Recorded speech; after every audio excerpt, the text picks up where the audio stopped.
Alright guys, Moondragon is in the game, aka Heather Douglas, aka Drax's daughter, so you know Guardians are going to be getting some good, much needed love. Can't wait to see what she brings to that team. But I'm going to get out of here and enjoy the video. You'll hear me in the background, and maybe I'll pop up at the end to say goodbye. But for now, peace.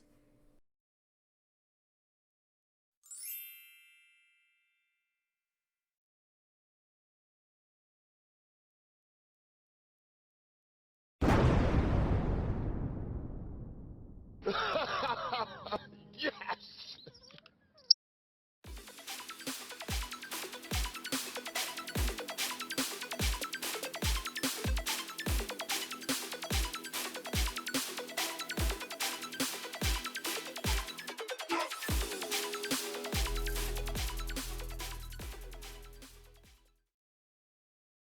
Alright guys, let's just go quickly over Moondragon's kit. So she's a hero cosmic skill support Infinity Watch character. Her basic attack does damage, but if she's charged, she'll instead mind control one target. That target gets 40% increased damage, hits the primary target, and then Moondragon loses charged. She'll also always call an assist from Phyla-Vell. 20% of the increased mind controls damage comes from the T4. The special will clear all enemy positive effects, does single target damage, applies 2 slows and 50% speed rewind, also single target. 20% of the speed rewind comes from the T4. You'll gain 1000 focus for that attack. You also heal all allies for 30% of Moondragon's HP. You'll apply defense up and deflect the entire team.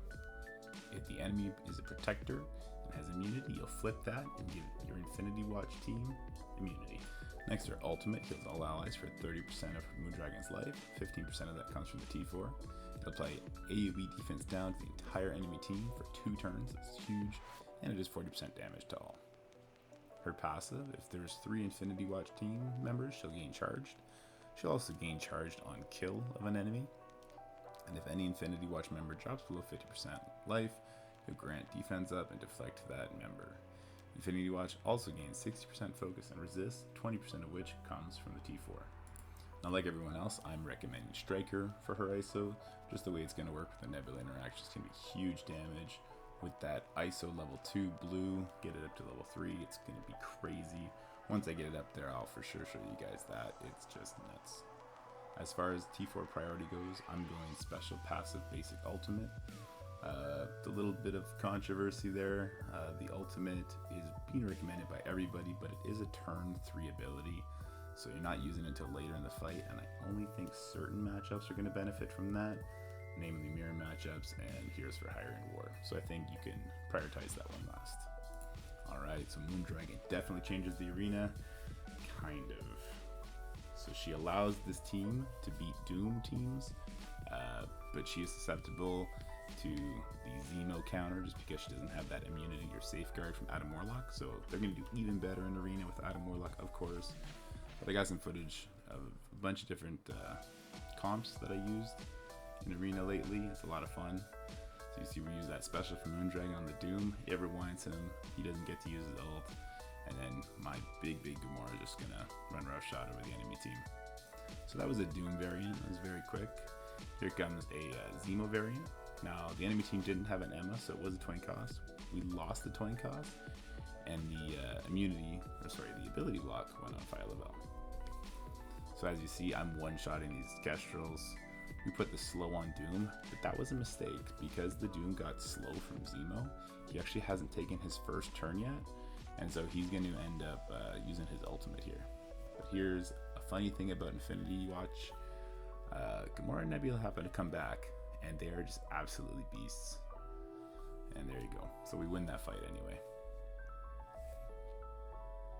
Here's another variation, X23. This is my preferred variation. It's a lot more fun. So Moondragon actually gets ability blocked here, but Phyla-Vell goes before Moondragon, so she will cleanse that. Our Gamora gets super low, but hangs on just by the skin of her teeth. Next we have X23 gets a turn. We put ability block over on the Doom because he already used his special, so his next turn would have been the ultimate. We go ahead, we get a big cleanse off there, and we just start beating up on the Doom before he gets his second turn. We now have offense up, so we one-shot the Silver Surfer with Gamora. I'm sorry about laughing, guys. That's just nuts how crazy Gamora is. And there you go. We got in trouble for a little bit, but we instantly bounced back. I believe this one is going to be played in actual time instead of sped up. And this is the biggest punch up I did. It's about 140k punch up against like the Apex Arena team. And this is my X23 variant and my preferred team. So you see I'm going for the Kestrel. You get a bunch of damage from the assists, Nebula and Gamora. And then Gamora is going to get empowered here and take her turn. And here we go. Say goodbye to Kestrel. Get the assist, called back in, and that giant Kestrel's gone. So the ability to block the Emma, so she would have just cleansed it off Doom anyway. We got a cleanse here, so get to cleanse Moondragon. Now Doom was already taking his first turn, so let's go ahead and put a slow on him and rewind him back. And he's a dud now. We're gonna be able to take our time, take him out at our own leisure. I get him a little bit lower here. We're gonna use Gamora ult on Emma. Now we have offense up, and we're just gonna basic this Doom to death. So 200,000, 120, 120. Was that 460 or 80,000 if you add up all the thousands together? So nuts. I'm gonna go finish off the Zemo, and then Gamora will go back to one-shotting people. Goodbye Silver Surfer. 140k punch up, easy, and that's even against the Zemo hard counter to this. So this is a pretty fun fight, guys. It's a 100k punch up into a Mega Whale's Infinity Watch Doom against my Baby Whale Infinity Watch Doom team. And he or she definitely plays it right up to a certain point, and we'll get into that. And he or she is also getting all the lucky rolls, going first in absolutely everything. So the kill priority is definitely Moondragon. As you see, he's going for mine. I'll go for his or hers. You definitely want to be able to kill the Moondragon before she does her special, and without fail, you definitely want to kill her before she does her ult.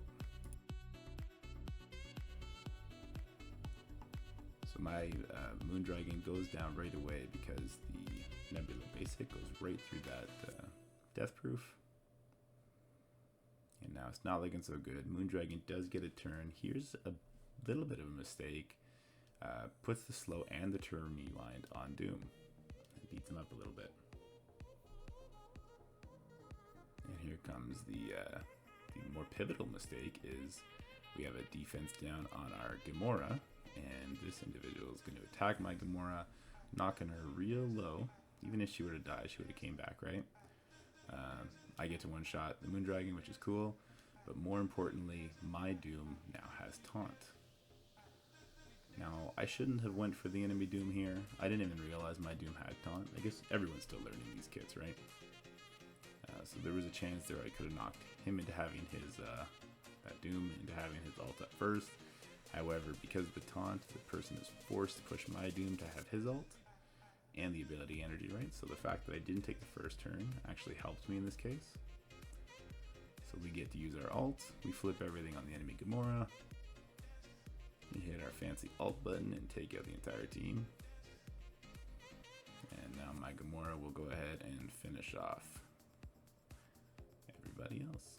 Gets those 3 turns from the Doom ult, and we win the 100k punch up.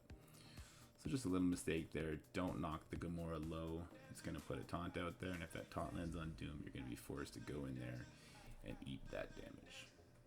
Well guys, that's all I got for you today. I hope you enjoyed these videos. I'm really looking forward to Adam Warlock coming out and being able to show you everything that the Infinity Watch team could do when they're at full power. But until then, take care and have fun.